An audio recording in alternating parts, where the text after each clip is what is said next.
पांढरकवड्यात मानवसेवा गोरक्षणच्या नवीन गोशाळेचे थाटात उद्घाटन। केळापूर तालुक्यातील घनमोड सोसायटी येथे मानवसेवा गोरक्षणच्या वतीने उभारण्यात आलेल्या नवीन गोशाळेचे उद्घाटन नुकतेच पार पडले।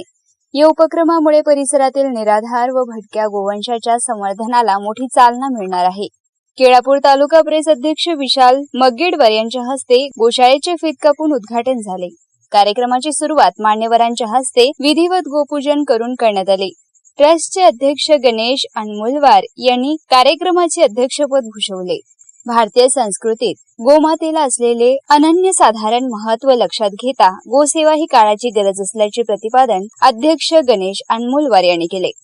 निराधार व भटक्या जनावरांचे संरक्षण आणि योग्य संगोपन करणे हा गोशाळेचा मुख्य उद्देश आहे। गोसेवा हीच ईश्वर सेवा आहे असं सांगत समाजातील प्रत्येक घटकाने या कार्यात आपले योगदान द्यावे असे आवाहन संयोजकांनी केले। या कार्यक्रमाला प्रमुख अतिथी म्हणून सामाजिक कार्यकर्ते युनुस शेख उपस्थित होते। तसेच ट्रस्टचे उपाध्यक्ष सुरेश बंडीवार, सदस्य नितीन बाराहाते, आतिश शेख, अक्षय शेडमाके, सतीश राऊत यांच्यासह मोठ्या संख्येने ग्रामस्थ व परिसरातील नागरिक उपस्थित होते। या उपक्रमाचे सर्व स्तरातून कौतुक होत असून गोवंश संरक्षणासाठी एक महत्त्वाचा पाऊल उचलल्याची भावना व्यक्त होत आहे। मारेगाव वार्ता वाजिद कुरेशी, पांढरकवडा, यवतमाळ।